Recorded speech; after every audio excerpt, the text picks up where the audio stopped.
Hello दोस्तों, आज की कहानी स्वाभिमान। राशि तैयार होकर अभी स्कूल के लिए रवाना हो ही रही थी कि इतने में रितेश की आवाज़ आई। राशि, जल्दी इधर आओ, देखो मम्मी की तबीयत खराब हो गई है। राशि कमरे में गई तो देखा मम्मी जी अपने सर पर पट्टी बांधे हुए बैठी थी।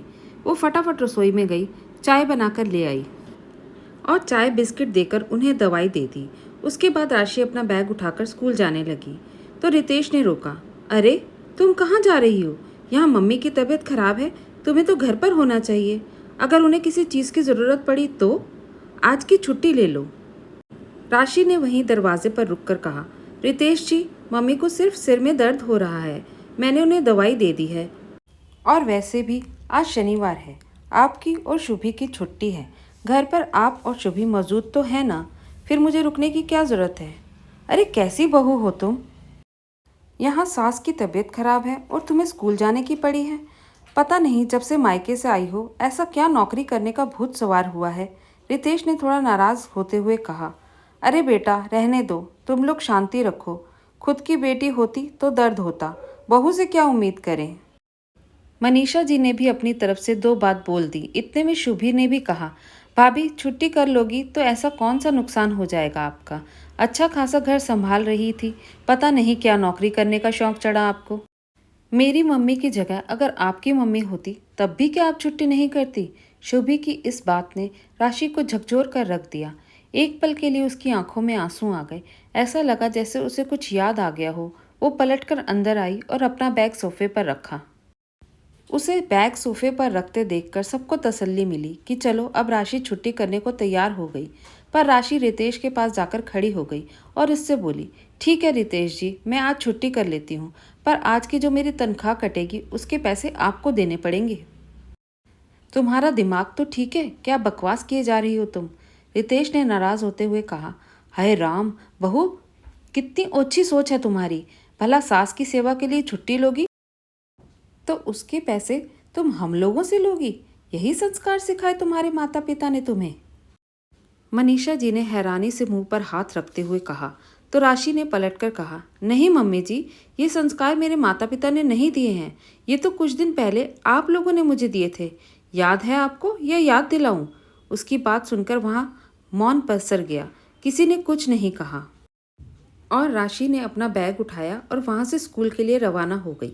राशि जब ऑटो में बैठकर स्कूल के लिए रवाना हुई तो उसे वो दिन याद हो आया जब उसके मम्मी पापा के इलाज के बाद अपने घर के लिए रवाना हुए थे। उस दिन राशि अपने कमरे में कपड़ों पर तह लगा रही थी कि इतने में बाहर से उसकी सास मनीषा जी की आवाज़ आई। राशि कमरे से निकलकर बाहर आई तो देखा कि हाल में मनीषा जी, ननद शुभी और पति रितेश साथ ही बैठकर कुछ हिसाब किताब लगा रहे थे। राशि ने बाहर आते ही पूछा, जी मम्मी जी, आपने बुलाया? हाँ बहू, मुझे कुछ काम है। मेरा बहुत सर दर्द हो रहा है, तो सबसे पहले तुम चाय बनाकर ले आओ, फिर यहीं बैठो हमारे पास, तब बताती हूँ। राशि फटाफट रसोई में चली गई और चारों के लिए चाय बनाकर ले आई। ट्रे वहीं सेंटर टेबल पर रखकर अपनी चाय लेकर वहीं बैठ गई। इतने में रितेश ने मनीषा जी को इशारा किया, जिसे राशि ने देख लिया। उसे बड़ा अटपटा लगा कि रितेश उससे कुछ बात करने के लिए भी अपनी माँ का सहारा ले रहा है, पर वह फिर भी चुप रही। मनीषा जी ने अपनी चाय खत्म की और बोलना शुरू किया। राशि, तुम्हारे मम्मी पापा का फ़ोन आ गया क्या? और वो लोग घर पहुंच गए? और तुम्हारे भैया भाभी आए या नहीं, या फिर अभी भी विदेश में रहने का ही इरादा है? जी मम्मी जी, अभी अभी मम्मी से फ़ोन पर बात हुई है, वे लोग घर पहुंच गए हैं और भैया भाभी भी घर पर आ गए हैं। इस बार भाभी यहीं मम्मी पापा के पास रुकेंगी। चलो, ये बढ़िया है। आखिर इतने दिन की परेशानी के बाद वो लोग अपने घर पहुंच गए। मनीषा जी ने अपने दोनों हाथ जोड़ते हुए कहा। फिर थोड़ी देर मौन रहने के बाद मनीषा जी ने कहा, देख बहू, मुझे बात घुमा फिराकर करना तो आता नहीं है, इसलिए सीधे सीधे बात कर रही हूँ। इस बार तेरे पिता की तबीयत खराब होने के चक्कर में तेरे माता पिता पूरे 10 दिन यहाँ रुके। माना कि हॉस्पिटल का खर्चा तुम्हारे माता पिता ने ही चुकाया, लेकिन उसके अलावा कितने सारे खर्चे हो गए। रितेश को भी 2 दिन अपने ऑफिस की छुट्टी करनी पड़ी, तो 2 दिन की तनख्वाह उसकी वैसे ही कट गई। ऊपर से खाने पीने का खर्चा, दवाइयों का खर्चा, तुम्हारी मम्मी का बार बार हॉस्पिटल आने जाने का किराया भाड़ा मिला करके कितना खर्चा हो गया, उसकी भरपाई कौन करेगा? राशि ने हैरानी से रितेश की तरफ देखा, पर रितेश चुप था। आखिर हिसाब किताब तो वही लगा रहा था।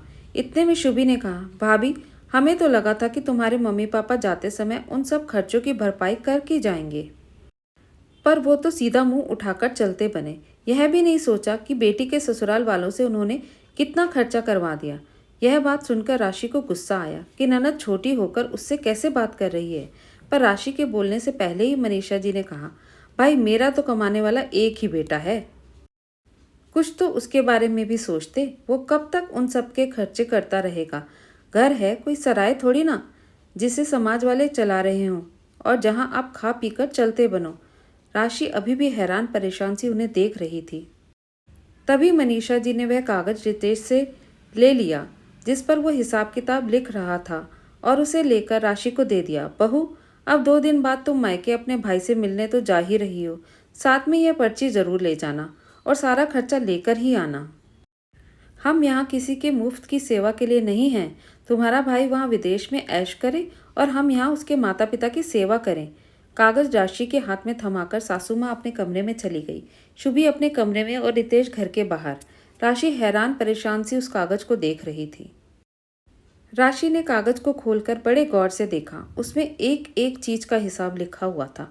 रितेश ने 2 दिन की छुट्टी की थी, उसकी तनख्वाह, आने जाने पर खर्च हुए पेट्रोल का हिसाब, मम्मी के हॉस्पिटल आने जाने का किराया, 2 बार रितेश फल लेकर गया था उसका हिसाब, राशि अपने पापा से मिलने गई उसका हिसाब, मम्मी ने यहाँ क्या खाया, यहाँ तक कि हॉस्पिटल की कैंटीन से रितेश मम्मी के लिए जो चाय दूध लेकर गया उस तक का हिसाब उसमें लिखा हुआ था।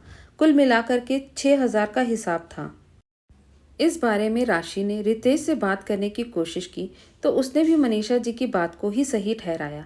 अरे बहन बेटी के घर का लेते नहीं हैं बल्कि उन्हें देते हैं। क्यों अपने माता पिता को कर्जे में डुबो रही हो? और फिर तुम्हारा भाई इतना कमा तो रहा है, इतने से भी खर्चे नहीं करेगा क्या? खैर, 2 दिन बाद राशि अपने मायके गई। मायके पहुंचते ही सासू माँ का फोन आ गया, ये याद दिलाने के लिए कि आते समय पैसे लेकर आना। आखिर कैसे वो अपने माता पिता से ये पैसे मांगती, इसलिए आते समय अपने कानों के सोने के टॉप्स को बेचकर उसने वो पैसे घर लाकर दे दिए और उन लोगों ने भी वो पैसे रख लिए। ये बात ही काफ़ी थी उसे नींद से जगाने के लिए। कम से कम इतना तो उसे समझ में आ ही गया कि खुद के पैरों पर खड़ा होना कितना ज़रूरी है। कहाँ तो वो सोचती थी कि घर में रहकर अपने पति की गृहस्थी संभालूंगी, पर अब उसे समझ आ गया कि अगर आज वो अपने पैरों पर खड़ी होती तो उसे इतना कुछ सुनना भी नहीं पड़ता और ना ही उसे अपने कानों के टॉप्स बेचने की ज़रूरत पड़ती। बस दूसरे ही दिन उसने अपनी सारी डिग्रियां निकाली और आसपास के स्कूलों में अप्लाई कर दिया और किस्मत से एक स्कूल में जॉब मिल भी गई। हाँ, तनख्वाह सिर्फ 15,000 रुपये थी, पर अपने स्वाभिमान को बचाने के लिए बहुत थी। धन्यवाद दोस्तों। कैसी लगी आपको आज की ये कहानी? अगर पसंद आई तो लाइक और शेयर ज़रूर कीजिए। अगर नए हैं तो चैनल को सब्सक्राइब करना बिल्कुल मत भूलिए।